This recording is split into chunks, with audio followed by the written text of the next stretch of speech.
Hey guys, okay, welcome to Rich Tech.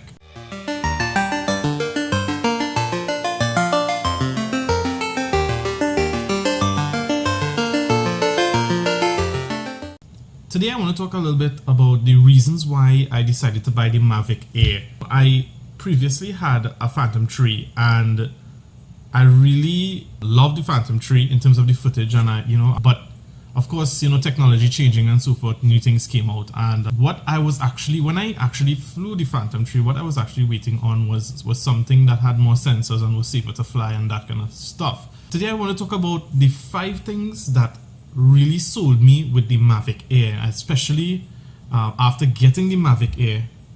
It was definitely worth it. So the first thing is the size and the portability of the Mavic Air. Before I bought the Mavic Air, I had a lot of viewing of YouTube channels and so forth with people already reviewing the Mavic Air. And I have to say that even though the Mavic Air looks small, it is even smaller in real. And because video is the way it is, this looks big, but it's not. If you look at the size of my finger and my hand, you see it is probably the size of my palm, a little bit larger. And so it's really small, and this is perfect, absolutely perfect for traveling, because I actually traveled to St. Lucia, and of course with the Phantom 3, and it was so large that it took up the entire carry-on case, and having to take it out and put it back in during the checks and so forth, security checks, it was a bit of a pain. So definitely, if you're going to be traveling, the Mavic Air is it. Of course, it's double the price, but it's definitely worth it in terms of traveling. And if you buy the Fly More combo, it even comes with additional batteries and everything fits in this nice pouch that they also send you. If you don't buy the Fly More combo, you actually get this pouch, which is small and nice, and it fits just the battery. If the battery is in it, you get that. It fits really snug and perfect. I mean, it's like literally about 1/4 the size of the Phantom 3. So definitely number one is the size. It paid off. It definitely paid off in the end. Number 2 I want to talk about is the stability. Coming from the Phantom 3, the Phantom 3 has a fairly stable gimbal. But the actual structure of the Phantom 3, it tends to shake a lot while flying in the air. I have to say that after using the Mavic Air, and probably I'll show you some footage, maybe right up here, that you could actually look at to see how stable this guy flies. I thought with thinner blades and so forth, that thinner, smaller blades, that it would actually have been more unstable in the air. I have to say it is totally the opposite. It is like nothing I have ever seen. It is like a hummingbird, as Mom described it. It literally hovers at one spot. Of course, this is not in a full windy environment. This is in a fairly slightly windy environment. You will expect some movement, but it is nothing compared to, of course, the Phantom 3 that actually wobbles and shakes. You can actually see the Phantom 3 wobbling and shaking, but this doesn't really wobble and shake it. It just flies really well. Number 3 I want to talk about is why I personally bought it. I personally bought it because of the quick shots. Now this is a combination of 2 things: the quick shots plus the visioning system, which is of course the sensors at the front, the sensors at the back, and the sensors underneath. Alright, you can see the sensors underneath there.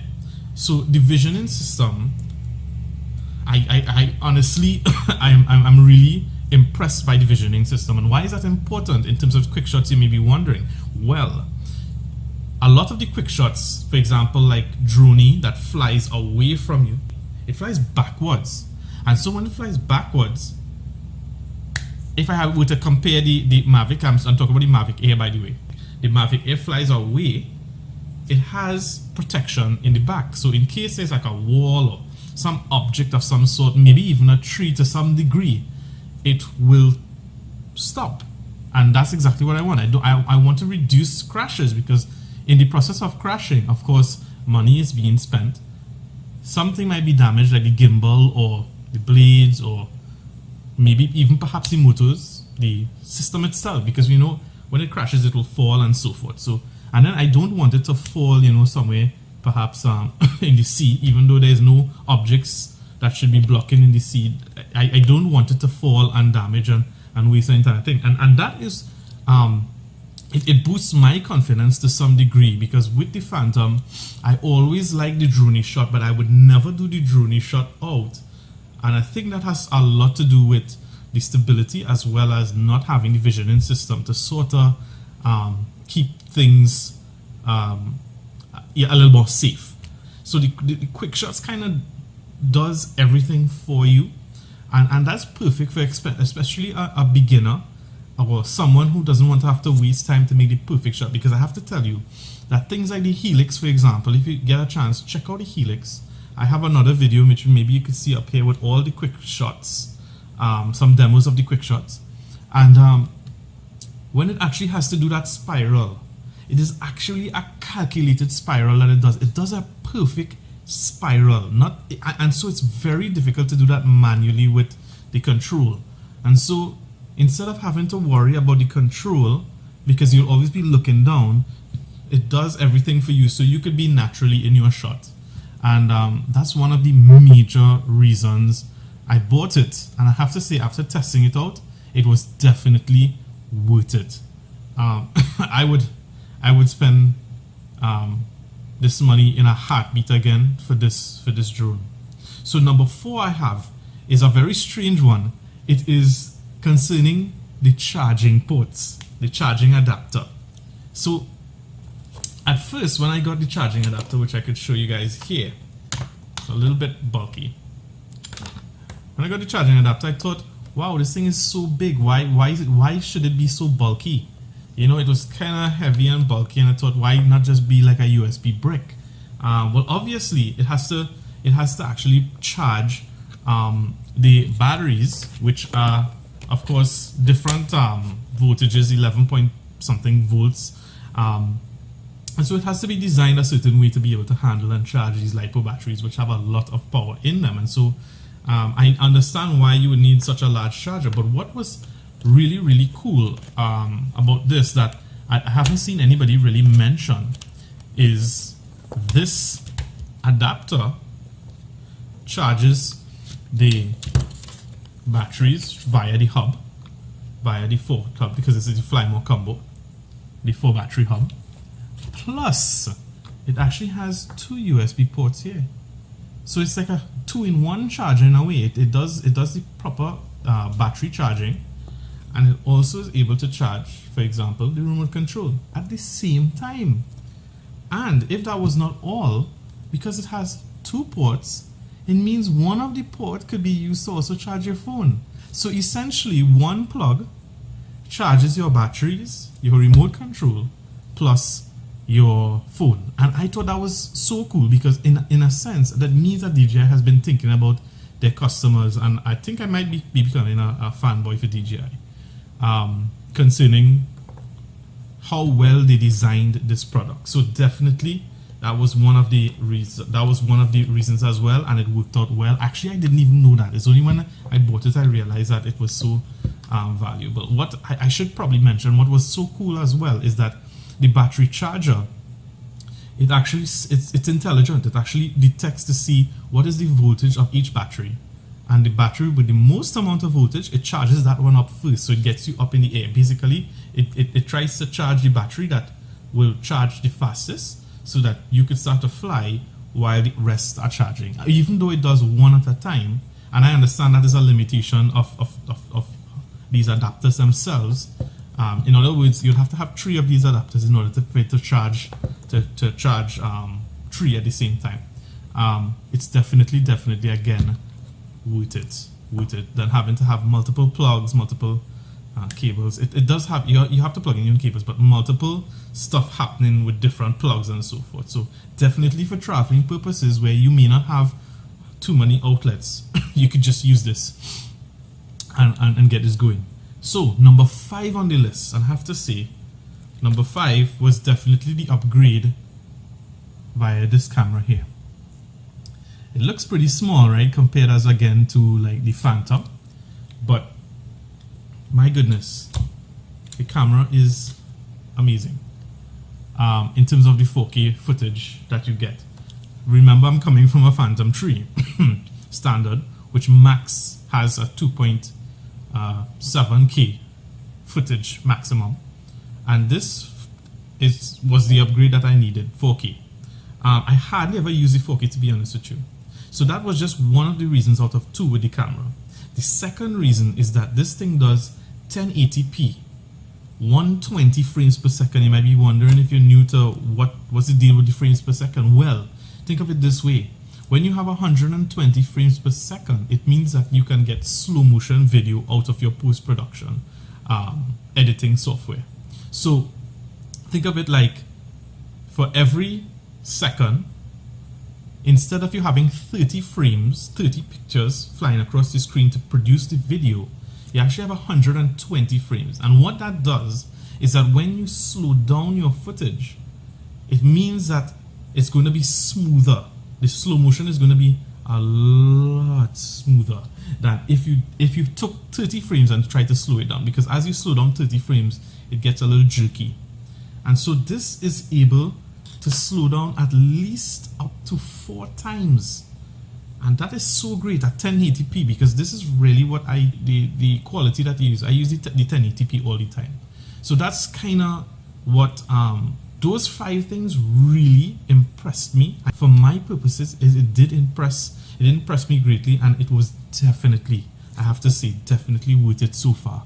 Now, on the topic of the camera, what was also amazing is the gimbal, because I am so accustomed seeing a very large gimbal, like from the Phantom 3. You know, there's a fancy little gimbal with 4 different white pads and so forth, that dampeners, that kind of sort of keeps the gimbal in order. I have to say, this doesn't have anything. It doesn't look like that at all. If you look at it, it looks pretty simple, right? But it does an excellent job at stabilizing footage. What was even more great is this bonus point, which I'm going to make. So I just told you 5 things. I told you 5 things: the size, the stability, the quick shots, the charging adapter, and the camera, right? And the bonus is this. My goodness, this remote control is one of the best things that I have ever used so far. Coming from the Phantom 3, the remote control has a lot more features. What was, of course, very cool, and everybody talks about it, is the James Bond feature, where you open the latch, and inside here there's this little sort of grip that you can pull out the actual lever and screw in the lever to the top. I mean, it's not just the X factor, as I would say, but the fact that you could actually make this controller flat. Because one of the issues I had was when I used to use the remote control for the Phantom and I put that into my bag, you would always have this pressing up all over. Obviously, that's not good for the remote itself. So this idea, my God, whoever did this, I hope you are blessed for a very long time. All right. Which means that this thing could travel flat on both sides, no worries about something breaking because of how it is. Now the next thing is the antennas. It's 2 antennas, and the antennas actually have these little grips that hold it together. So when you actually close it in, you should hear a little clip, a little click, and it holds the antennas together in a very easy way. And that's not all. This remote controller is even more awesome for this reason. The actual battery life lasts up to, I believe, 3 hours, which is great because you run out of your normal battery for the Mavic Air before you even run out of this. In fact, this has a larger LiPo, as far as I know, compared to one battery on the Mavic Air. So this lasts pretty long. It's also trickle charging your phone while communicating with the phone as well. So it keeps your phone up and running, because obviously you need your phone while operating the remote. All right. Now that is not all. You see, again, I'm coming from a Phantom 3 perspective. And from a Phantom 3 perspective, there is a return to home function which you have to click up and down. But to me, it doesn't function like having its own dedicated button for return to home, which this has. And not just that, it has another safety feature, which is the pause button. So while flying, if there's an issue, if there's an object or something in the middle, you could just press this pause button and bam, it's going to stop. And basically, it's a protective feature, which is excellent, because all of this you would have to probably have done within the app. And you can't actually, because for me, as far as I know, the Phantom 3 flies and it slows down very slowly. And by that slowing down slowly, it could still bounce into something, hit something, crash, and so forth. But the chances are really, really low when you have this button here. And also, the Mavic Air actually has a very good braking system. It would fly like that, and it's, I mean, really, really hard braking system. So it's really, really good. And that's not all. Coming again from the Phantom 3 did not have a record button like this. So I couldn't record from here. I had to actually click on the app, which is understandably okay, but it's a lot more convenient when you have a physical button that's right on the remote. Beep, you just press it and bam, you're ready, you're recording. So that was like really, really great as well. And if that was not all, there's another even cool thing about the remote controller. It actually has, you can actually take photos as well from it. And the photos, I have to say, the Mavic Air does nearly instantaneous photos compared to the Phantom 3. Sometimes the Phantom 3, you take one picture and you have to wait like 10 seconds. It's the most annoying thing, but not with the Mavic Air. So I have to say, definitely DJI has done a very, very good job at upgrading. This is a far superior product. I would have to say, this is a new generation, far superior product compared to, of course, even the Phantoms. And of course, I'm not bad talking the Phantoms in any way, because I do think that the Phantoms do have its place. I believe that they have longer flight times, which is excellent as well. And so I'm nearly finished, but there was one more bonus point which really, really topped it off for me. It was the icing on the cake when I got this Mavic Air gesture mode. I heard a lot of people were having issues with the spark. You know, if you don't know what the gesture mode is, it's using your hand and controlling the drone with your hand. It recognizes your face and recognizes your hand, and you could use your hand and tell it to go move left or right. And if you do this, it would come close to you, and if you go like that, it would go far and so forth. And if you do this, it would take video, and if you did this, the peace sign, it would take a picture of you. And all this could be done pretty much autonomously with the Mavic Air. And I have to say that I heard, as I said, that the Spark was having issues with it.